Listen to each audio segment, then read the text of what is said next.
ఎంతమంది సంతోషంగా ఉన్నారు? సార్ దేవునికి మహిమ చెల్లిద్దామా?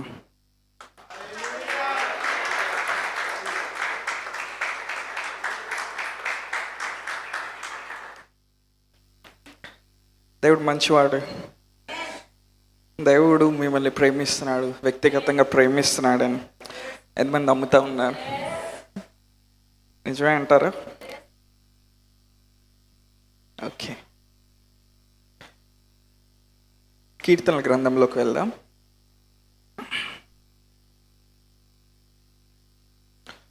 కీర్తనల గ్రంథము 24 అధ్యాయంలోకి వెళ్దాం. Psalms 24 verses 7.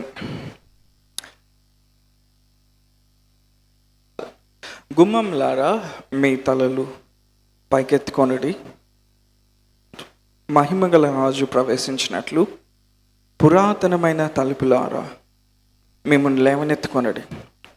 మహిమగల ఈ రాజు ఎవడు? బల శౌర్యములు గల యెహోవా, యుద్ధశూరుడైన యెహోవా.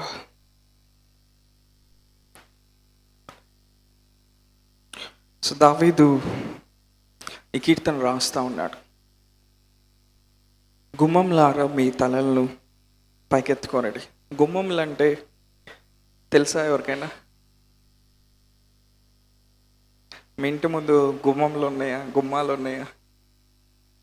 సో దావీదు ఎప్పుడైతే ఆ దేవుని మందసం ఫిలిస్తీన్ల దగ్గర నుండి అది యెరూషలేములోకి తేబట్టం చూస్తూ ఉన్నాడో, ఆ సంతోషంతో, ఆ ఆనందంతో ఈ కీర్తన రాస్తూ ఉన్నాడు.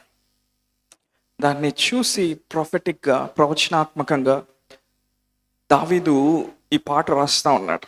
ఏమంటా ఉన్నాడు? గుమ్మంలారా మీ తలలు పైకెత్తుకొనిడి, మహిమగల రాజు ప్రవేశించినట్లు. వాక్యం ఏం చెప్తుంది? గుమ్మములు అనేవి వాటి తలల్ని పైకెత్తుకోవాలంట. ఆలోచించారు ఎప్పుడైనా? గుమ్మంలేంటి? ఇంగ్లీష్లో ఏమంటుంది? గేట్స్ అని ఉంటుంది.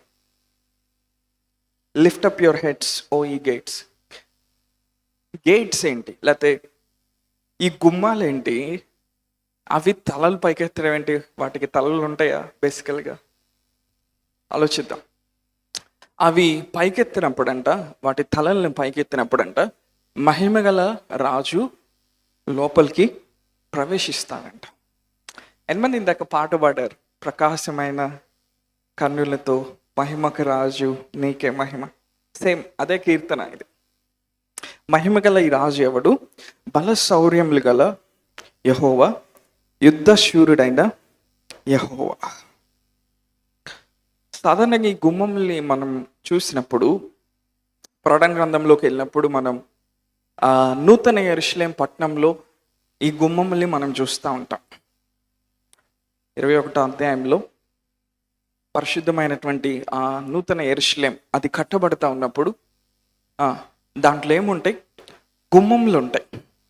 హల్లెలూయా. ఆ పట్టణంనకు ఎత్తైన గొప్ప ప్రాకారము 12 గుమ్మములను ఉండెను. 12వ వచనం 21వ అధ్యాయం ప్రకటన గ్రంథం. ఆ గుమ్మముల యొద్ద 12 దేవదూతలు ఉండేవి. ఇజ్రాయేలీల 12 గోత్రముల నామములు ఆ గుమ్మముల మీద రాయబడి ఉన్నవి. ఆ పట్టణంనకు ఎత్తైన గొప్ప ప్రాకారం నూతన యెరూషలేము గురించి రాయబడతా ఉంది. అదొక పట్టణం అంట. ఆ పట్టణానికి 12 గుమ్మాలు ఉన్నాయంట. ఎన్ని గుమ్మములు ఉన్నాయి? 12 గుమ్మాలు ఉన్నాయి. ఆ గుమ్మముల దగ్గర ఎవరున్నారంట? 12 మంది దేవదూతలు ఉన్నారంట. ఇజ్రాయేలీల 12 గోత్రముల నామములు ఆ గుమ్మముల మీద రాయబడి ఉన్నాయి. సో ఈ ప్రకటన గ్రంథంలో ఉన్నటువంటి ఈ గుమ్మములు సాధారణంగా మనం చూస్తే అవి ఇటుకలతోనో, లేకపోతే సిమెంట్తోనో, లేకపోతే కాంక్రీట్తోనో కట్టబడినవి కాదు. అవి ముత్యములతో కట్టబడినవి. ఎంతమంది నాతో ఉన్నారు? పర్ల్స్తో కట్టబడినాయి. పర్ల్ అంటే ఎంతమందికి తెలుసు? ముత్యం అంటే ఎంతమందికి తెలుసు? మీ ఇంటి దగ్గరలో ఉన్న ముత్యం అంకుల్ గురించి కాదు నేను మాట్లాడతాను. ఓకేనా? చూసారా ఎప్పుడైనా ముత్యాన్ని చూసారా? కనీసం ఫోటోలో అయినా చూసారా? అవి చాలా విలువైనవి. ముత్యములు ఎక్కడ దొరుకుతాయి? సముద్రంలో దొరుకుతాయి. కరెక్టేనా? ఎక్కడైనా అమ్ముతున్నారా ఇక్కడ దగ్గరలో? ఎక్కడైనా సండే మార్కెట్లో లేవు కదా. ముత్యములు ఎక్కడ దొరుకుతాయి? సముద్రంలో దొరుకుతాయి. సో సాధారణంగా ఈ ముత్యములు ఎలా ఫామ్ అవుతాయి, లేకపోతే ఈ పర్ల్స్ అనేవి ఎలా క్రియేట్ అవుతాయి అంటే, ఎంతమంది గవ్వల్ని చూశారు? గవ్వలు అంటే తెలుసా? అదే మన ఇంట్లో చేస్తారు, స్వీట్గా ఉంటాయి, మనం తింటాము. అది వాటిని కూడా గవ్వలే అంటారు. ఓకేనా? అలానే సముద్రం దగ్గర కూడా గవ్వలు ఉంటాయి. ఆల్చిప్ప అనే పేరు విన్నారు ఎప్పుడైనా? అందులో ఆలు ఉండదు. ఓకే, ఆల్చిప్ప, లేకపోతే తెలుగులో ఇంకో పేరు ఉంది, గుల్ల చేప అంటారు. ఏంటది? చేపలు కాదు అవి. ఓకే, అన్ని భలే కనెక్ట్ అవుతున్నాయి ఈరోజు. సో గుల్ల చేప అంటారు, లేకపోతే ఆల్చిప్ప అంటారు, లేకపోతే గవ్వ అంటారు. ఇవి ఎక్కడ ఉంటాయి అంటే సముద్రంలో ఉంటాయి. సముద్రంలో ఉన్నప్పుడు ఏదైనా పారాసైట్ లేకపోతే ఏదైనా వర్మ్, బయట నుంచి ఏదైనా క్రిములు దాంట్లోకి ఎంటర్ అయినప్పుడు ఈ ఈ ఆల్చిప్పలు ఏం చేస్తాయంటే, లేకపోతే ఈ గవ్వలు ఏం చేస్తాయంటే ఒక లేయర్ని ఫామ్ చేసుకుంటాయి వాటి చుట్టూరు. ఈ బయట నుంచి వచ్చిన ఆ పురుగు ద్వారా బాధించబడకుండా ఒక లేయర్ని ఫామ్ చేసుకుంటాయి. అలా లేయర్ని ఫామ్ చేసుకొని అది కొంతకాలం అయిన తర్వాత ఆ లేయర్ ఏమవుతుందంటే దాని లోపల ఒక ముత్యం లాగా ఫామ్ అవుతుంది, ఒక పర్ల్ లాగా ఫామ్ అవుతుంది. సో సాధారణంగా పర్ల్స్ ఎక్కువ దొరకవు, అవి చాలా విలువైనవి. ఈవెన్ మన జీవితంలో కూడా మనం ఎప్పుడైతే శ్రమలో గుండా, శోధనలో గుండా మనం వెళ్తూ ఉంటామో, మన జీవితంలో ఏం జరుగుతుందంటే ఆ శ్రమలో గుండా, శోధనలో గుండా వెళ్తూ ఉన్నప్పుడు ఎప్పుడైతే మనము దేవుని వైపు చూస్తూ ఉంటామో స్పిరిచువల్గా పర్ల్స్ అనేవి మన లైఫ్లో ఫామ్ అవుతూ ఉంటాయి. హల్లెలూయా. అందుకనే మనమే ఆ నూతన యెరూషలేము అయి ఉన్నాం, మనమే ఆ పరిశుద్ధ పట్టణం అయి ఉన్నాం, మనమే దేవుని యొక్క గుమ్మములమై ఉన్నాం, మనమే దేవుని యొక్క ముత్యములై ఉన్నాం. హల్లెలూయా.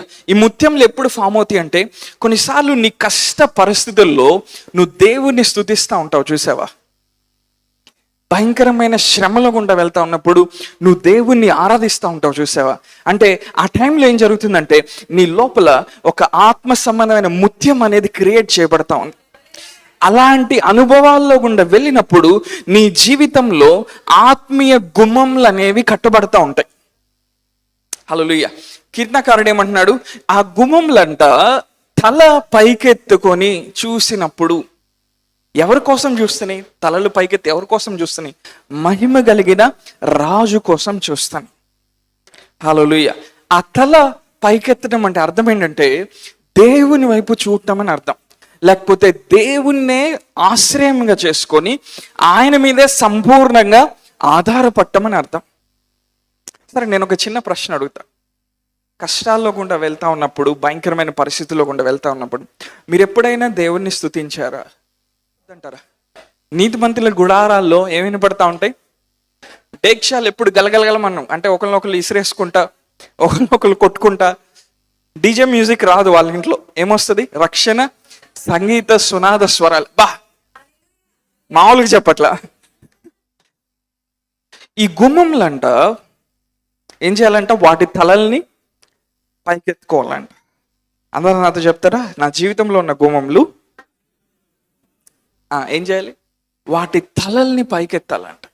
అంటే మనం ఎప్పుడు కూడా దేవుని వైపు మనం చూసేవారిగా ఉండాలి. ముఖ్యంగా మనము కష్టతరమైన పరిస్థితుల్లో గుండా వెళ్తా ఉన్నప్పుడు దేవుడు కూడా ఈ గుమ్మముల దగ్గర ఉంటాడంట. యాకోబు నివాసములన్నిటికంటే సియోను గుమ్మములు యెహోవాకు ప్రియములై ఉన్నవి. చదివారా ఎప్పుడైనా? 87వ కీర్తన 2వ వచనం. యాకోబు నివాసములన్నిటికంటే ప్రియములై ఉన్నాయి. సియోను గుమ్మముల దగ్గర ఆయన ఉంటాడంట. హల్లెలూయా. ఎంతమంది నన్ను ఫాలో అవుతా ఉన్నారు? గుమ్మములు ఎలా కట్టబడతాయి? దేని ద్వారా కట్టబడతాయి గుమ్మములు? ముత్యముల ద్వారా కట్టబడతాయి. ముత్యములు ఎలా సృష్టించబడతాయి? మనం ఎప్పుడైతే శ్రమలో గుండా, శోధనలో గుండా వెళ్తా ఉన్నప్పుడు మనము దేవుణ్ణి మనం స్తుతిస్తూ ఉంటాము. ఆత్మ సంబంధమైన ముత్యములు ఏం చేస్తాయి అంటే గేట్స్ని, గుమ్మాల్ని మన జీవితంలో కడతాయి. హల్లెలూయా. అవి కట్టబడతా ఉన్నప్పుడు మన తలలు మనం పైకెత్తి, లేకపోతే ఆ గుమ్మాలు వాటి తలలు పైకెత్తి ఆయన చూస్తూ ఉన్నప్పుడు మహిమ కలిగిన రాజు వస్తాడంట. అంటే ఎలాంటి కష్టతరమైన పరిస్థితిలో గుండా మనం వెళ్తా ఉన్నా కానీ మనం ఎప్పుడైతే ఆయన స్తుతిస్తూ ఉంటామో, ఆయన వైపు మనం చూస్తూ ఉంటామో, ఆయన మీద మనం ఆధారపడతా ఉంటామో, the king of glory shall come in. మహిమ గల రాజు వస్తాడంట. హల్లెలూయా. ఆ రాజు వచ్చినప్పుడు ఏం జరుగుతుంది? యెషయా గ్రంథంలోకి వెళ్దాం. ఐజయా 42. నివాస గ్రామములను బిగ్గరగా పాడవలను, నెల నివాసులు సంతోషించుదురు గాక. సెల నివాసులు, ఓకే, నెల కాదు. పర్వతముల శిఖరముల నుండి వారు కేకలు వేయుదురు గాక. 12వ వచనం, ప్రభావం గలవాడని మనుషులు యెహోవాను కొనియాడుదురు గాక. ద్వీపములలో ఆయన స్తోత్రము ప్రచురం చేదురు గాక. 13వ వచనం అందరం చదువుతామా? 13th verse. యెహోవా సూర్యుని వలె బయలుదేరను, యోధుని వలె ఆయన తన ఆసక్తి రేపుకొనను. ఆయన హుంకరించుచు తన శత్రువుల్ని ఎదిరించును, వారి ఎదుట తన పరాక్రమమును కనపరుచుకోనను. చాలా ఈ భాగము యెషయా రాస్తా ఉన్నాడు, యెషయా ప్రవచిస్తా ఉన్నాడు. ఎప్పుడైతే యూదాలో ఉన్న ప్రజలందరూ జీవము గల దేవుణ్ణి వదిలేసి విగ్రహములు తట్టు తిరుగుతూ ఉన్నారో, ఐజయా వాస్ ప్రొఫెసైయింగ్, యెషయా ప్రవచిస్తా ఉన్నాడు. దేవుడు అంట తనకి చెందవలసిన మహిమను ఆయన విగ్రహములకు పోనీయడంట. హల్లెలూయా. ఏం చేయాలంటే మునుపటి సంగతులు సంభవించాను కదా, దేవుడు ఏమంటా ఉన్నాడు? క్రొత్త సంగతులు తెలియజేయుచున్నాను, పుట్టక మునిపే వాటిని మీకు. జీవము గల దేవుణ్ణి ఎవరైతే వెంబడిస్తారో దేవుడు ఏమంటున్నాడంటే యెషయా ప్రవక్త ద్వారా ఎప్పుడు కూడా క్రొత్త సంగతులు వాళ్ళకి తెలియజేస్తాంట దేవుడు. హల్లెలూయా. అవి ఎప్పుడు తెలియజేస్తాంట? పుట్టక మునిపే వాటిని మీకు తెలియజేస్తున్నాను. అంటే ఈ భూమి మీద కొన్ని జరగకముందే, కొన్ని న్యూస్లో రాకముందే, కొన్ని సైంటిస్టులు కనిపెట్టక ముందే దేవుడు ఏం చేస్తాడంట? తన ప్రజలకు తెలియజేస్తాడంట. హల్లెలూయా. 10వ వచనం 2వ భాగంలో ఉంది, యెహోవాకు క్రొత్త గీతము పాడుడి, భూదిగంతముల నుండి ఆయన్ను స్తుతించుడి. ఆ మాట చదువుతారు అందరూ. యెహోవాకు, దేవుడికి పాత పాట అంటే ఇష్టం లేదంట. అబ్బా, హల్లెలూయా. కొన్నిసార్లు మీరు కన్ఫ్యూజ్ అవుతూ ఉంటారు కదా, వర్షిప్ లీడ్ చేసేవాళ్ళు, ఈ ఏం పద్దాకులు కొత్త పాటలు పాడుతున్నారు. యెహోవాకు కొత్త పాట కావాలి. నీ పక్కన వాళ్ళు చెప్పు, యెహోవాకు క్రొత్త పాట కావాలి. నీ లిరిక్స్తో ఆయనకి సంబంధంలా. ఎందుకంటే నువ్వు ఒక పాట నేర్చుకోవాలంటే 25 ఏళ్ళు పట్టిద్ది. నేను సరదాగా జోక్ చేస్తున్నాను, ఓకేనా? ఎప్పుడైతే ఒక విశ్వాసి దేవుని ఆత్మచేత నింపబడతాడో అతడు పాడటం మొదలు పెడతాడు. హల్లెలూయా. ఆత్మలో అతను నూతనత్వం చెందుతూ ఉంటాడు. ఆ నూతనత్వంలో నుండి అతను కొత్త పాట రాయగలుగుతాడు, నూతన గీతాన్ని అతను వల్లించగలుగుతాడు. హల్లెలూయా. ఎందుకని? దేవుని యొక్క ఆత్మ ఎల్లప్పుడూ కూడా ఆయన మనల్ని రిఫ్రెష్ చేస్తూ ఉంటాడు, ఆయన మనల్ని రెన్యూ చేస్తూ ఉంటాడు, ఆయన మనల్ని రీవైటలైజ్ చేస్తూ ఉంటాడు, ఆయన మనల్ని బలపరుస్తూ ఉంటాడు, ఆయన మనల్ని నూతన పరుస్తూ ఉంటాడు. తన నూతనత్వంతో ఆయన మనల్ని నింపుతూ ఉంటాడు. హల్లెలూయా. నీ పక్కన చెప్పు, యెహోవాకు ఎప్పుడు కూడా క్రొత్త గీతం కావాలి. నువ్వు అది చేయట్లేదంటే ఆయన్ని గణపరచట్లేదని అర్థం. ఏం కావాలంటే దేవునికి క్రొత్త. మనం అసలు గీతమే పాడట్లా ముందు. సరే, ఎంతమంది మీ ఇంట్లో దేవుని పాటలు పెట్టుకుంటారు? ఎంతమంది దేవుని పాటలు పెట్టుకునే అలవాటు ఉంది? ఎప్పుడైనా సంవత్సరానికి ఒకసారైనా బై మిస్టేక్ మనము పాటలు పెట్టి దేవుని మనం ఆరాధించాలంట. హల్లెలూయా. దేవునికి మనము స్తుతులు చెల్లించాలంట. మనము దేవుని మహింపరచకపోతే వేరే వాళ్ళు విగ్రహాలని మహింపరుస్తూ ఉంటారంట. మనం దేవుని మహింపరచపోయినంత మాత్రం దేవుడు ఏమి ప్రెషర్ ఫీల్ అవ్వడు, టెన్షన్ ఫీల్ అవ్వడు. కానీ మనం ఆయన్ని ప్రేమిస్తాం కాబట్టి, మనం ఆయన కుమారులు కుమార్తెలు కాబట్టి ఆయనకు మహిమ చెల్లించేవారుగా ఉండాలంట. హల్లెలూయా. మనం ఎలాంటి పరిస్థితుల్లో అయినా దేవునికి మహిమ చెల్లించేవారుగా ఉండాలి. నువ్వు ఈరోజు ఎలాంటి పరిస్థితుల్లో గుండా వెళ్తా ఉన్నా దేవుని స్తుతించి ఆరాధించే వ్యక్తిగా నువ్వు ఉండాలి. హల్లెలూయా. నువ్వు అలాంటి వ్యక్తిగా నువ్వు ఉంటే నువ్వేం చేస్తున్నావు అంటే దేవునికి చెందాల్సిన మహిమ నువ్వు చెల్లిస్తా ఉన్నావు. నీ ద్వారా ఏమవుతుంది? ఆయనకు చెందాల్సిన మహిమ ఆయనకు వెళ్తా ఉంది. అలా వెళ్తా ఉన్నప్పుడు ఈ భాగంలో ప్రవక్త ఏమంటున్నాడు? దేవుడంట క్రొత్త విషయాలు ఆయన బయలుపరుస్తాడంట నీకు. హల్లెలూయా. ఎప్పుడు బయలుపరుస్తాడంట? ఆ క్రొత్త విషయాలు పుట్టక మునిపే వాటిని నీకు తెలియజేస్తాడంట. అంటే కొన్నిసార్లు భూమి మీద కొన్ని వార్తలు వినబడక ముందే, కొన్ని జరగక ముందే, కొన్ని కనిపెట్టక ముందే, కొన్ని టెక్నాలజీస్ రాకముందే, కొన్ని వ్యాధులు రాకముందే వాటికి దేవుడు ఆల్రెడీ పరిష్కారాలు ఇచ్చేస్తాడంట నీకు. హల్లెలూయా. ఇంకా విషయం అన్నాడు చూద్దాం. అరణ్యంను దాని పురములను కేదారు నివాస గ్రామములను బిగ్గరగా పాడవాలి. ఎక్కువ పాడితే సౌండ్ పొల్యూషన్ వస్తుంది.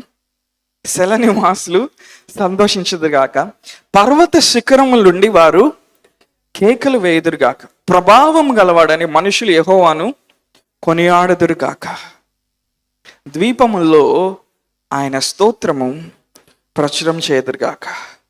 ఇలా చేస్తా ఉన్నప్పుడు ఏం జరుగుతుందంటే 13వ వచనంలో, యెహోవా సూర్యుని వలె బయలుదేరును, యోధుని వలె ఆయన తన ఆసక్తి రేపుకొను, ఆయన హుంకరించుచు తన శత్రువులను ఎదిరించును, వారి ఎదుట తన పరాక్రమమును కనపరుచుకోను.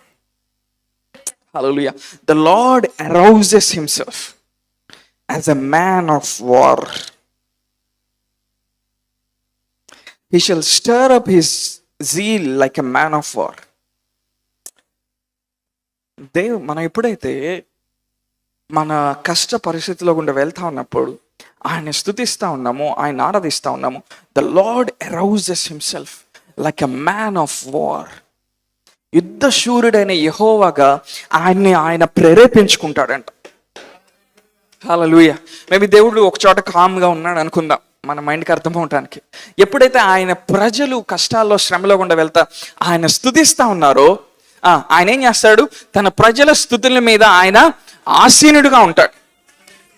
నా ప్రజలు కష్టాల్లో శ్రమలో గుండా వెళ్తా ఉన్నప్పుడు నన్ను స్తుతిస్తున్నారు, వాళ్ళ హృదయాన్ని సరి చేసుకొని నా వైపు చూస్తున్నాను, నా మీద ఆధారపడుతున్నారు కాబట్టి నేను ప్రేరేపించబడతానంటాడంట. హల్లెలూయా. దేవుడు దేనికి ప్రేరేపించబడ్డు? తొందరగా నీ స్తుతికి ఆయన ప్రేరేపించబడతాడు. దేవుని ఆత్మను నువ్వు ప్రేరేపించాలంటే, దేవుని నువ్వు ప్రేరేపించాలంటే, అంటే సరే, మోషేతో దేవుడు ఏమన్నాడు? నేను రోషం కలిగిన దేవుడిని, ఐఎమ్ ఏ జెలస్ గాడ్. భూమి మీద మునిపెన్నడు జరిగిన కార్యములు నా ప్రజలైన ఇశ్రాయేలుకి నేను చేస్తాను అన్నాడు. ఎందుకని? నేను రోషం గల దేవుడిని అన్నాడు. దేవుడు ఆయన కదలాలంటే, హల్లెలూయా, మనకెవరైనా మంచి గిఫ్ట్ ఇచ్చారనుకో, మన బర్త్డే రోజు ఏం చేయబడతాం? మనం ప్రేరేపించబడతాం. దేనికి ప్రేరేపించబడతాం? సంతోషించటానికి. కరెక్టేనా నేను చెప్తుంది? కొంతమంది ప్రేరేపించబడాలంటే పెద్ద పెద్దవి కావాలి. దేవునికి స్తోత్రం, వాళ్ళు నాలాంటి వాళ్ళు.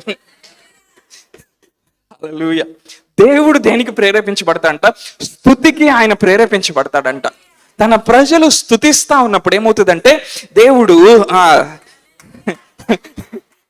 ఆయన, మన భాషలో చెప్పాలంటే మేబీ ఆయన సింహాసనం మీద ఇట్లా కూర్చుని ఆయన యుద్ధ శూరుడైన యెహోవాగా ఆయన లభిస్తాడంట, as a man of war. దేవుడు మనకు పరలోకపు తండ్రి అని తెలుసు, నన్ను బుజ్జి అని లాలించే దేవుడు అని మనకు తెలుసు. కానీ ఆయనకి ఇంకొక కోణం ఉంది. He's a man of war.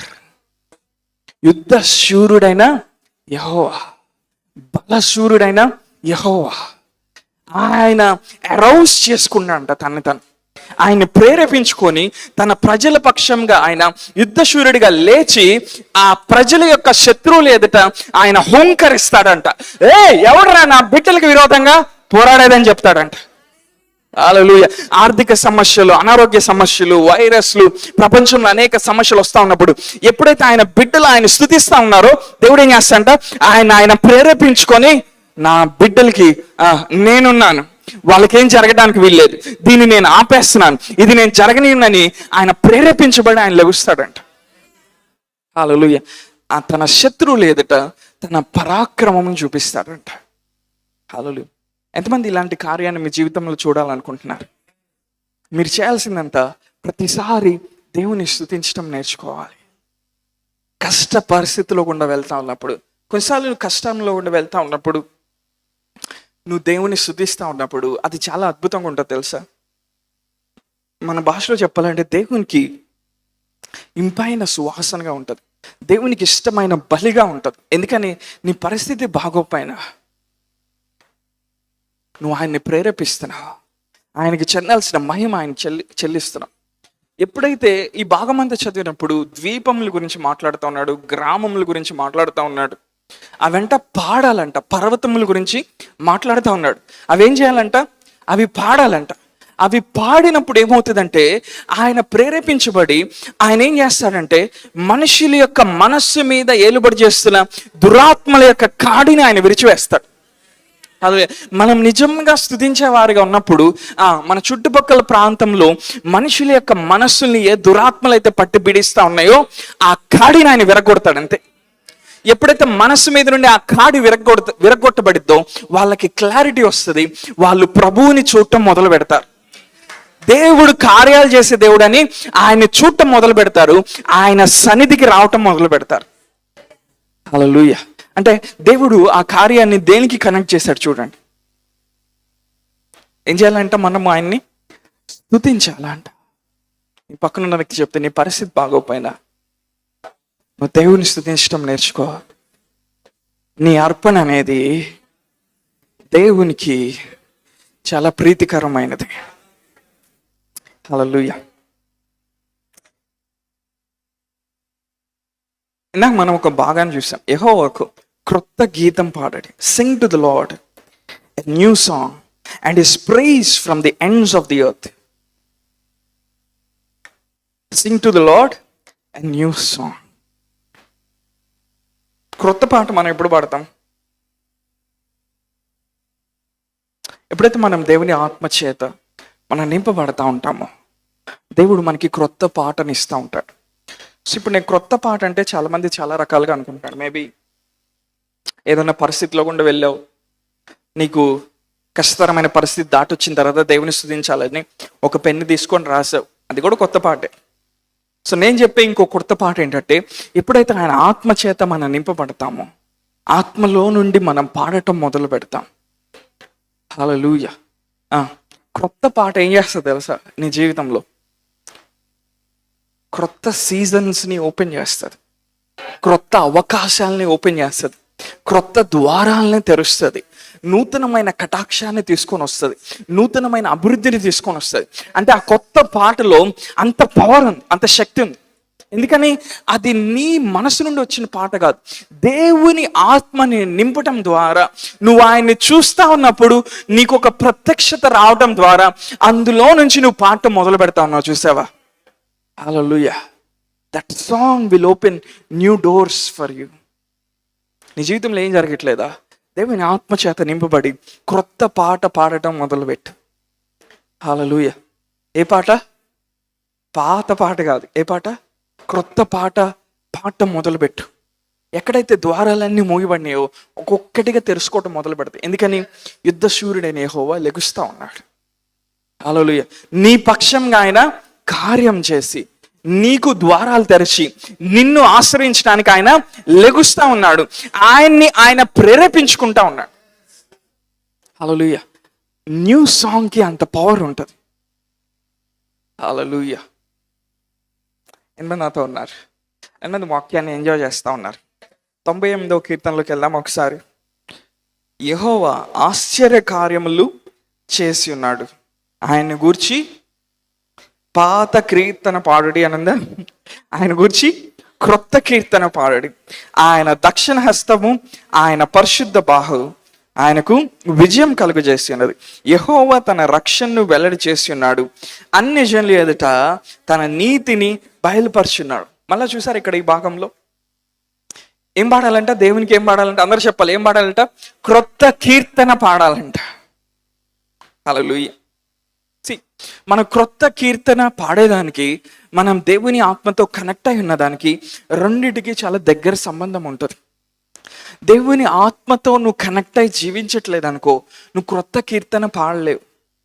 క్రొత్త కీర్తన అనేది మనుషులు రాసే లిరిక్స్ నుంచి రాదు. అఫ్ కోర్స్ అవి కూడా కొత్త పాటలే, కాదంటలేదు.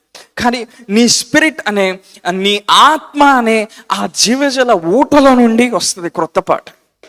హల్లెలూయా. For it shall be a fountain in him, springing up into everlasting life. అది అతనిలో ఉబికేడి నీటి బుగ్గ వలె ఉంటుందని యేసుప్రభువు ఏమంటున్నాడు? సమరయ స్త్రీతో మాట్లాడుతూ ఉన్నాడు. అంటే ఆ నీటి బుగ్గను ఎప్పుడైతే మనం కదిలిస్తాం, మనం ఎప్పుడైతే ఆరాధన చేస్తా ఉన్నప్పుడు ఏం చేస్తున్నాం? మన లోపల ఉన్న ఆ నీటి ఊటను మనం ఏం చేస్తున్నాం? కదిలిస్తా ఉన్నాం. మన లోపల ఉన్న పరిశుద్ధాత్మ అభిషేకంను మనం ఏం చేస్తున్నాం? పరిశుద్ధాత్మ అనే జీవజల నదిని మనం ఏం చేస్తా ఉన్నాం? దాన్ని స్టర్ చేస్తా ఉన్నాం, దాన్ని కదిలిస్తా ఉన్నాం. దాన్ని కదిలిచ్చినప్పుడు మనకి వాక్ శక్తి అనుగ్రహించబడతాయి. Utterance shall be given to you. Hallelujah. ఆ వాక్ శక్తిలోంచి ఏమొస్తుందంటే క్రొత్త గీతం వస్తుంది. దావీదు జీవితాన్ని మనం చూస్తే ఎప్పుడు క్రొత్త పాట పాడుతూ ఉండేవాడు. నీ పక్కన చెప్పు, దావీదు ఎప్పుడు కూడా యుద్ధంలో ఓడిపోలా. దాదాపు 33 పైన యుద్ధాలు చేశాడు దావీదు, ఎప్పుడు ఓడిపోలా. ఎందుకో తెలుసా? హి నోస్ సంథింగ్. ఆ క్రొత్త పాట పాడినప్పుడు. హల్లెలూయా. మరి గొల్లియాతుని చూసి ఏం పాడాడని మాకు తెలియదు, వాక్యంలో అయితే పాడేయడం లేదు. సంథింగ్ ఏదో పాడి ఉంటాడు, ఈరోజు వీడికి ఉంది అని ఏదో పాడి ఉంటాడు. అలా అందుకే వాక్యం ఏం చెప్తుంది? మన పూర్ణ హృదయంతో మనం ఆయన స్తుతించాలంట. చాలా మంది ఎందుకు సంతోషంగా లేరు తెలుసా? అన్నీ జరిగినప్పుడు సంతోషంగా ఉండాలనుకుంటారు. రెవల్యూషన్ ఏంటో తెలుసా? అక్కడ అన్ని జరిగినప్పుడు కూడా నువ్వు సంతోషంగా ఉండవు. ఎందుకని? ఏమి లేనప్పుడు సంతోషంగా ఉంటావు, నీకు రాదు కాబట్టి.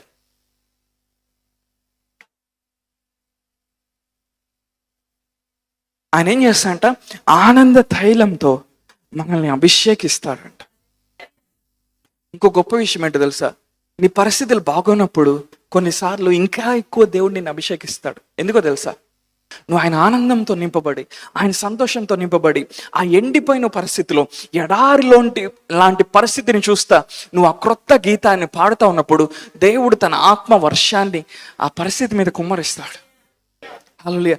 అక్కడ సమస్తం కూడా మార్చబడతా ఉంటుంది. హల్లెలూయా. దావీదు ఎప్పుడు ఏం చేసేవాడు? క్రొత్త గీతం పాడేవాడు. సింహాన్ని చూసినప్పుడు, ఎలుకబంటిని చూసినప్పుడు, అయ్యో దేవా, ఇంత కష్టాన్ని నా జీవితంలో తీసుకొని వచ్చావా? సౌలు ఇన్ని సంవత్సరాలుగా నా వెంట పడుతున్నాడు, దేవా ఎందుకు ఇంత కష్టాన్ని అనుమతించావు నా జీవితంలో? మనందరి జీవితాల్లో కొన్ని జరుగుతాయి. నేను చెప్తున్న జాగ్రత్త, మనందరి జీవితాల్లో కొన్ని జరుగుతాయి. అవి ఎందుకు జరిగినవి అనేది మనకి తెలియదు, ఆన్సర్ తెలియదు. ఎర్త్ రెల్మ్ అనేది ప్రతిదానికి సొల్యూషన్ ఇవ్వలేదు. భూ ప్రపంచంలో ప్రతిదానికి పరిష్కారం ఉండదు. ఏ డాక్టర్ అయినా, ఏ సైంటిస్ట్ అయినా ఏం చేయలేడు. పరిష్కారం ఎక్కడ ఉంటుంది? దేవుని యొక్క ఆత్మీయ ప్రపంచంలోనే ఉంటుంది. హల్లెలూయా. అందుకనే కొన్నిసార్లు మనం అనుకోని మన జీవితంలో జరిగిన, జరగకూడని మన జీవితంలో జరిగిన, లేకపోతే ఈ కష్టం దేవుడు నాకే ఎందుకు అనుమతించాడు అనే ప్రశ్న నీ మైండ్ని అది తొలిచేస్తా ఉన్నా, నువ్వు ఆయన వైపు చూడటం నేర్చుకున్నప్పుడు ఆయన దానికి మించిన సమాధానాన్ని ఆయన నీ లోపల నింపుతూ ఉంటాడు. హల్లెలూయా. నాకు తెలిసిన ఒక మంచి వ్యక్తి ఉన్నాడు, ఒక మంచి వర్షిప్ లీడర్ అనమాట. బాగా పాటలు పాడతాడు, ఆరాధన నడిపిస్తాడు వేరే దేశంలో. అతను ఒక అమ్మాయిని పెళ్లి చేసుకున్నాడు. అమ్మాయిని పెళ్లి చేసుకునే టైంకి ఆల్రెడీ అమ్మాయి క్యాన్సర్ ఉంది.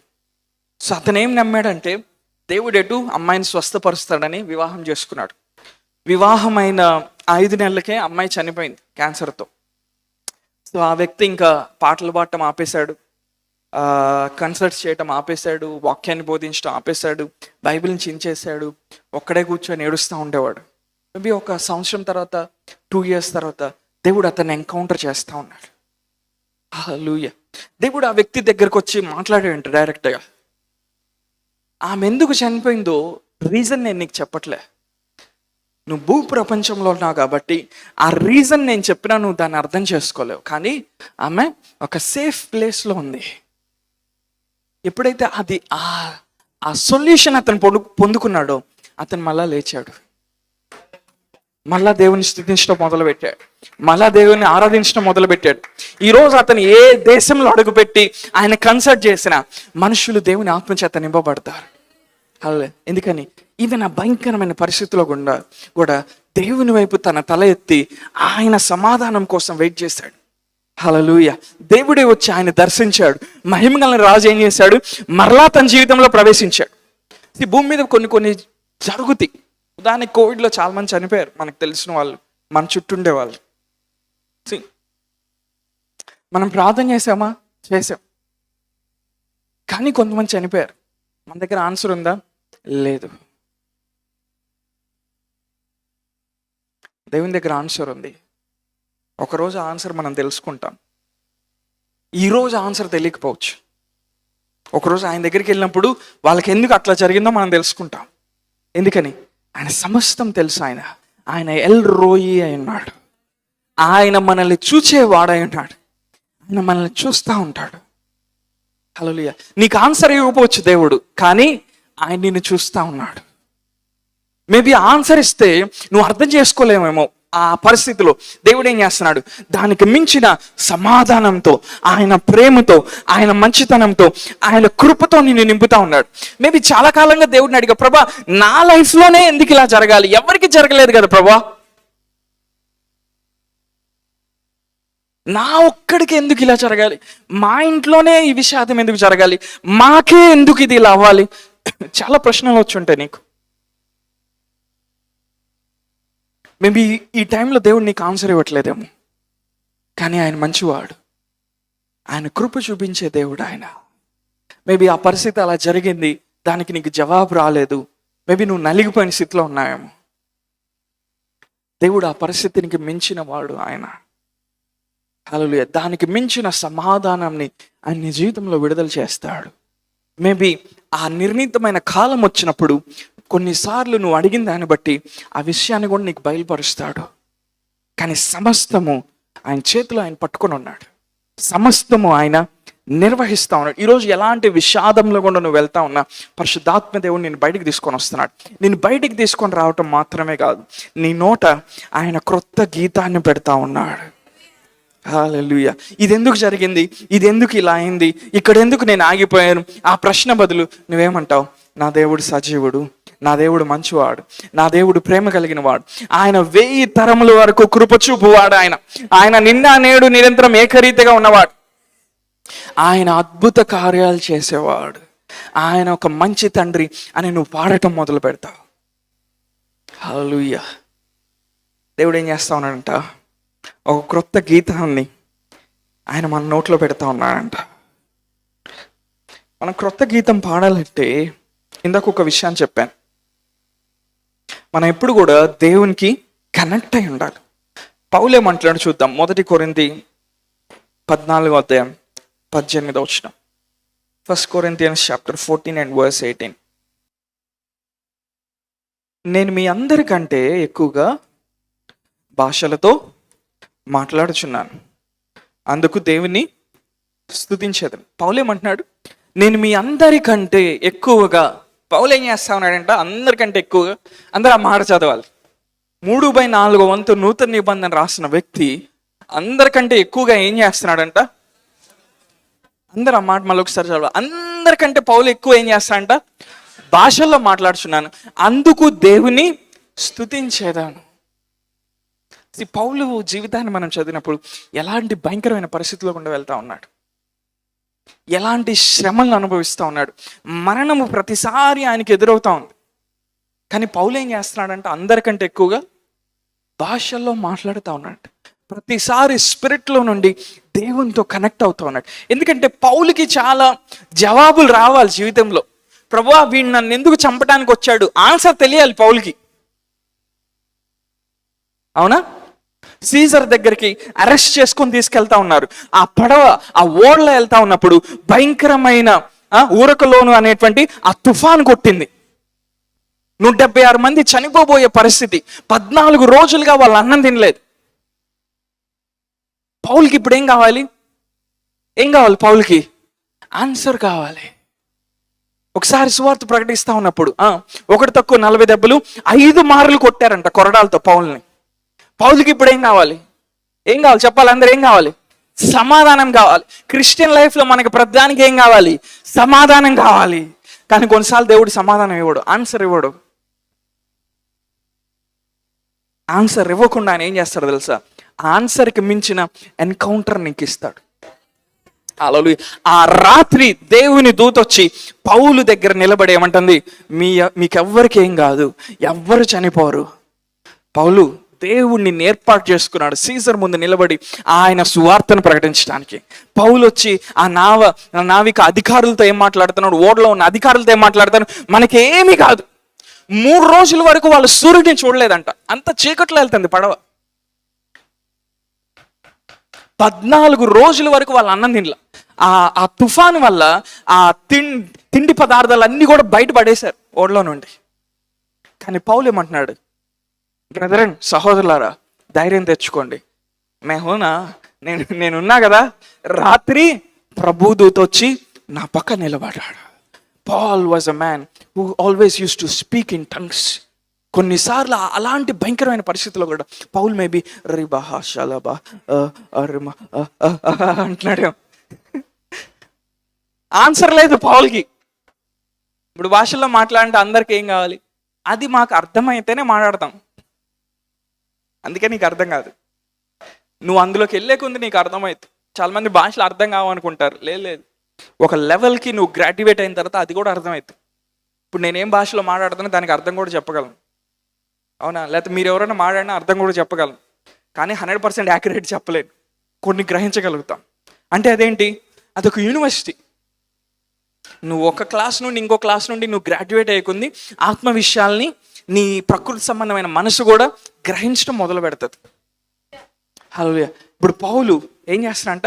నేను మీ అందరికంటే ఎక్కువగా భాషలో పౌలు భాషలో మాట్లాడుతానంటే దేవుని ఆత్మచేత నింపబడి ఉంటాడు.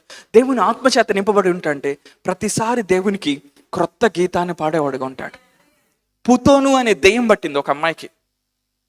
పుత్తిన్ కాదు, పుతోను అనే దెయ్యం పట్టింది. అమ్మాయి ఏం చేస్తుంది? ప్రవచిస్తుంది, అవి చెప్తుంది. అక్కడున్న మనుషులు ఏం చేస్తున్నారు? వ్యాపారం నిమిత్తం అమ్మాయిని వాడుకుంటున్నారు. పౌలు ఎప్పుడైతే అక్కడికి వెళ్ళాడో, పౌలు శీల ఎప్పుడైతే అక్కడికి వెళ్ళారో అమ్మాయికి డెలివరెన్స్ చేసి వాళ్ళ వ్యాపారాన్ని మొత్తాన్ని బంద్ చేశారు. అందుకని పౌలు శీలను ఏం చేశారు? వాళ్ళు పట్టుకొని చెరసాల్లో పెట్టారు. టైం లేదు కాబట్టి చెప్తున్నా. వాళ్ళ రాత్రి దేవునికి స్తుతులు పాడుతూ ఉన్నారంట. చేతులకి ఏం వేశారు? సంఖ్యలు వేశారు. కాళ్ళకి ఏం వేశారు? సంఖ్యలు వేశారు. ఆ రోజుల్లో సంఖ్యలు ఎట్లా ఉన్నాయంటే ఇట్లా లోపలికి బిగించేవాళ్ళు, ఫ్లెష్లోకి వెళ్తాయి. చర్మం లోపలికి మేకుల్ని గుచ్చినట్టు వెళ్తాయి ఆ సంఖ్యలు. ఇట్లా చేతులు కాళ్ళకి కలిపేశారంటే వాష్రూమ్కి వెళ్ళడానికి కూడా ఉండదు, ఇంకా కనీసం మంచినీళ్ళు తాగటానికి కూడా ఉండదు. ఆ పరిస్థితిలో పౌలు శీల ఏం చేస్తున్నారు? అయ్యో, దేవుని నమ్ముకున్నాం కదా, మనకే ఎందుకు ఈ కష్టం వచ్చింది, మనల్ని ఎందుకు కొట్టారు, మనల్ని ఎందుకు చెరసాల్లో వేశారు అలా. పౌలు శీల రాత్రి ఏం చేస్తున్నారంట? ముందు భాషల్లో మాట్లాడంట బడబడబడ. మేబీ శీల మాట్లాడుతున్నాడు లేదో తెలియదు, ఏం మాట్లాడుతున్నాడు ఎవడికి అర్థం కావట్లేదు అనుకొని ఉంటాడు. తర్వాత శీల కూడా జాయిన్ అయి ఉంటాడు, నేను అనుకోవటం. జాయిన్ అయ్యి వాళ్ళు దేవునికి స్తుతులు పాడుతూ ఉండగా వాక్యంలో ఉంది అక్కడ భూకంపం వచ్చింది, ఎర్త్ క్వేక్ వచ్చిందంట. వాళ్ళు ఎప్పుడైతే దేవుడిని ప్రేస్ చేయటం మొదలు పెట్టారు హృదయం అంతటితో, భూకంపం వచ్చింది. చూసారా దేవుడు ఎలాంటి కార్యం చేశాడు? ఏదో దూతను పంపించి ఆ గొలుసుని ఇట్ట తీయొచ్చుగా. కొంతమంది అడుగుతారు దేవుడు ఎంత గొప్ప కార్యాలు చేయాలండి, అది దేవుని స్టైల్ అండి. దేవుడు కూడా సైలెంట్గా ఎవరికేం తెలియకుండా దూతను పంపించి ఆ గొలుసుని ఇట్ట తీసేసి మీ చిన్నగా వెళ్ళిపోండి అమ్మా అని చెప్పలా దేవుడు. దేవుడే కార్యం చేశాడు. వాళ్ళు స్తుతిస్తా ఉన్నప్పుడు, వాళ్ళు స్తుతించినప్పుడు ఏమైందో తెలుసా? యుద్ధశూరుడైన యెహోవా లేచాడు, బలశూరుడైన యెహోవా లేచాడు. ఏయ్ అని ఆ వాక్యంలో ఉంది. ఆయన శత్రువుని చూసి హుంకరిస్తాడట, ఏయ్ అంటాడంట. అందుకని ఆయన ఏమంటారు? యూదా గోత్రపు సింహం అంటారు. పోస్టర్ చూసారా? ఈవినింగ్ సర్వీస్కి వచ్చేటప్పుడు ఒక లైన్ ఉంటుంది అందులో. అంటే నేను పెట్టలేను లైన్ లాగా. హల్లెలూయా. దేవుడు హుంకరించినప్పుడు ఏమైంది? అక్కడ భూకంపం వచ్చింది. ఆ భూకంపం దెబ్బకి సంఖ్యలు బద్దలైపోయినాయి. పౌలు శీల ఎక్కడ పారిపోతాడని అధికారి భయపడ్డాడు. కానీ పౌలు ఏమన్నాడు? లేదు లేదు, నిన్ను మార్చే మేము వెళ్తాం, నీకు రక్షణ చెప్పే మేము వెళ్తాం, నిన్ను దేవుల్లోకి నడిపించే మేము వెళ్తామన్నారు. హల్లెలూయా. ఎలాంటి గొప్ప కార్యం దేవుడు చేశాడండి. హల్లెలూయా. మనం కష్టంలో గుండా వెళ్తా ఉన్నప్పుడు, శ్రమలో గుండా వెళ్తా ఉన్నప్పుడు, అర్థం కాని పరిస్థితిలో గుండా వెళ్తా ఉన్నప్పుడు మనం దేవుని స్తుతించడం నేర్చుకోవాలి. మన మనసు ఏం చెప్తుందంటే, నీకు అసలు కామన్ సెన్స్ కూడా లేదు, నీకు ఇంకిత జ్ఞానం కూడా లేదు, బహుబుద్ధిహీనుడివి నువ్వని చెప్తుంది నీ మనసు. కానీ వాక్యం ఏం చెప్తుంది? నీ కష్టంలో నువ్వు దేవుణ్ణి స్తుతించాలంట, క్రొత్త గీతం ఆయనకు పాడాలంట. You must be fill with his holy spirit. ఆయన పరిశుద్ధ ఆత్మ చేత నువ్వు నింపబడాలంట. అప్పుడు డిప్రెషన్ నీ లైఫ్లోంచి వెళ్ళిపోద్ది, నిరాశ నీ లైఫ్లోంచి వెళ్ళిపోద్ది. డిప్రెషన్ అనేది నీ కేర్ ఆఫ్ అడ్రస్ కాదు, నిరాశ అనేది నీ కేర్ ఆఫ్ అడ్రస్ కాదు. హల్లెలూయా. ఇంకొక ప్రవచనం చూద్దాం. యెషయా మాట్లాడింది 35వ అధ్యాయం. దేవుని ఆత్మ కుమ్మరించబడినప్పుడు ఏం జరుగుతుందో చూద్దాం. 4-6 వచనాలు. 35వ అధ్యాయం 4-6 వచనాలు. ఇది ఒకటి చెప్పి నేను ముగిస్తాను. తత్తరిల్లు హృదయములతో ఇట్లనడి, భయపడక ధైర్యంగా ఉండడి, ప్రతిదండను దేవుడు చేయదగిన ప్రతీకారంను ఆయన చేయను, ఆయన వచ్చి తానే మిమ్మును రక్షించును. నెక్స్ట్ వచనం. గుడ్డివారి కన్నులు తెరవబడును, చెవిటివారి చెవులు విప్పబడును, కుంటివాడు దుప్పి వలె గంతులు వేయును, మూగవాని నాలుక పాడును, అరణ్యంలో నీళ్లు ఉబుకును, అడవిలో కాలువలు పారును. ఆయన ఆత్మ దిగి వచ్చినప్పుడు అంట. సో యెషయా అక్కడున్న యూదయ ప్రజలతో మాట్లాడుతున్నాడు. కానీ ప్రవచనాత్మకంగా కొన్ని 1000 సంవత్సరాల తర్వాత జరగబోయే అంశం గురించి మాట్లాడుతూ ఉన్నాడు. యేసుప్రభు ఈ లోకంలోకి వచ్చిన తర్వాత, ఆయన చనిపోయి తిరిగి లేచి వెళ్ళిపోయి తన ఆత్మను సంఘం మీద కుమ్మరించిన తర్వాత ఏం జరగబోతుందో మాట్లాడుతూ ఉన్నాడు. కుంటివాడంట లెగుస్తాడంట, లెగిసి ఏం చేస్తాడంట? గంతులు వేస్తాడంట. మూగవాడు పాడటం మొదలు పెడతాడంట. మూగవాడంటే ఫిజికల్గా మూగవాడని మాత్రమే కాదు, స్పిరిచువల్గా కూడా కొన్ని శ్రమలు, కష్టాలు, శోధనలో గుండా వెళ్ళిపోయి మనం మూగబోయినట్టు బతుకుతూ ఉంటాం.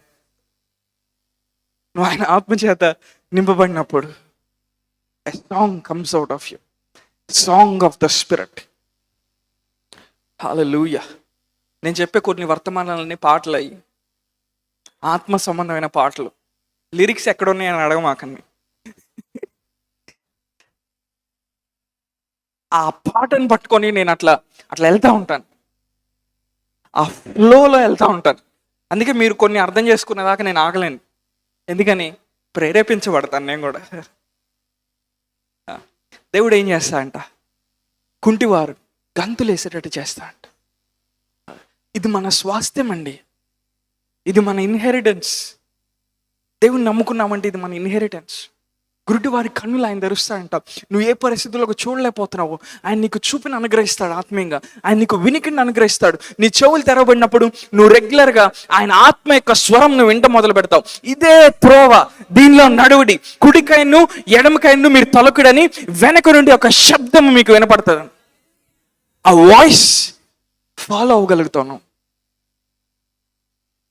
నువ్వు హెవెన్కి కనెక్ట్ అయ్యి లైవ్లో ప్రతిదీ నువ్వు పొందుకుంటా ఉన్నప్పుడు నువ్వేం చేస్తావంట? కుంటివాడు ఏం చేస్తాడంట? గంతులేస్తాడంట. మూగవాడు అంటే ఆడెప్పుడు పాడలా జీవితంలో, ఎప్పుడు దేవుని స్తుతించాలనిపించలా. కానీ ఇప్పుడు ఆయన ఆత్మ కుమ్మరించబడినప్పుడు నోరు తెరిచి పాడటం మొదలు పెడతాడు. హల్లెలూయా. ఒక ఆత్మ సంబంధమైన పాట. Hallelujah. It's a song in the battle.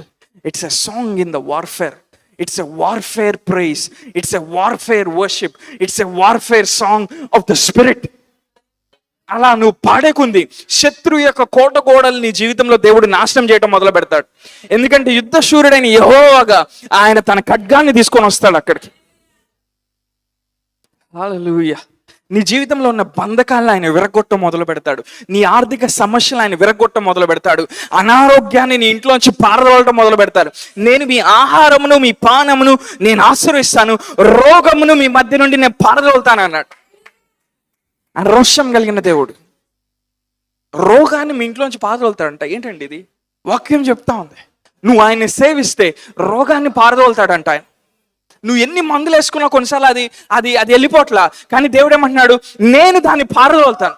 ఎందుకంటే I will arouse my self. నన్ను నేను ప్రేరేపించుకుంటాను. నా బిడ్డలు నన్ను స్తుతిస్తున్నారు కాబట్టి, నా బిడ్డలు నా యందు ఆనందిస్తూ ఉన్నారు కాబట్టి. హల్లెలూయా. దేవుని కుమారులు అట్లా లేచినప్పుడు, దేవుని కుమారులు అట్లా పరిశుద్ధాత్మ అందులో ఆనందంతో జీవిస్తూ ఉన్నప్పుడు నదులు ప్రవహించడం మొదలు పెడతాయి, పర్వతములు చప్పట్లు కొట్టడం మొదలు పెడతాయి, కొండల నుండి రసదారులు బయలుపరచబడతా ఉంటాయి, ప్రతిదీ కూడా సస్యశ్యామలంగా మారుతూ ఉంటుంది. అరణ్యంలో నుండి నీటి ఊటలు పుడతా ఉంటాయి. అరణ్యంలో జీవజల నదులు ప్రవహిస్తూ ఉంటాయి. ఎండిన భూమి మీద ప్రవాహ జలములను, నీ సంతతి మీద నా ఆత్మను కుమ్మరించేదను, నీకు పుట్టిన వారిని నేను ఆశ్రయిస్తాను అన్నాడు ఆయన. హల్లెలూయా. మనం ఏం చేయాలంట? దేవునికి మన పరిస్థితుల్ని మనం కొన్నిసార్లు పక్కన పెట్టేసి మన మైండ్ ఆయన మీద పెట్టి, ప్రభా నాకు కష్టంగానే ఉంది ప్రభా, అయినా నిన్ను స్తుతిస్తున్నాను. నాకు కష్టంగానే ఉంది ప్రభా, అయినా నిన్ను ఆరాధిస్తున్నాను. ఎందుకంటే నా పరిస్థితికి మించిన వాడును, నా పరిస్థితి కంటే గొప్పవాడును. నీ టైంలో నువ్వు కార్యం చేస్తావు ప్రభా. ఈరోజు నాకు ఆన్సర్ లేదు, కానీ నేను నిన్ను నమ్ముతున్నాను, నీ సన్నిధి నమ్ముతున్నాను. నన్ను నీ ఆత్మతో నింపవా దేవా నువ్వు ఆయన అడిగినప్పుడు ఆయన ఏం చేస్తాడంట? క్రొత్త గీతాన్ని నీకు ఇస్తాడంట. నువ్వు దాన్ని పాడేకుంది. హల్లెలూయా. ఈ సంఘంలో మనం క్రొత్త గీతం పాడేకుంది. ఆయన ఆత్మ చేత నింపబడి మనుషులు తూర్పు పడమర ఉత్తర దక్షిణ దిక్కుల నుండి మనుషులు మన వద్దకు వస్తారు. హల్లెలూయా. మనం ఆయన స్తుతించకుంది ఈ ప్రదేశంలో ఉన్న ఆ చీకటి శక్తుల ప్రభావం అనేది విరిచివేయబడి మనుషుల యొక్క మనస్సుకి వెలిగింపయి వాళ్ళు ప్రభువుని చూడటం మొదలు పెడతారు. నిజమైన దేవుడిని గ్రహించడం మొదలు పెడతారు. మనతో వచ్చి వాళ్ళు ఆరాధన చేయటం మొదలు పెడతారు. మనతో వచ్చి వాళ్ళు స్తుతించడం మొదలు పెడతారు. హల్లెలూయా. మీరు ఎక్కడున్నారు అక్కడ కళ్ళు మూసుకుంటారా? May the lord fill you with a new song. May the Lord fill you with a new glory.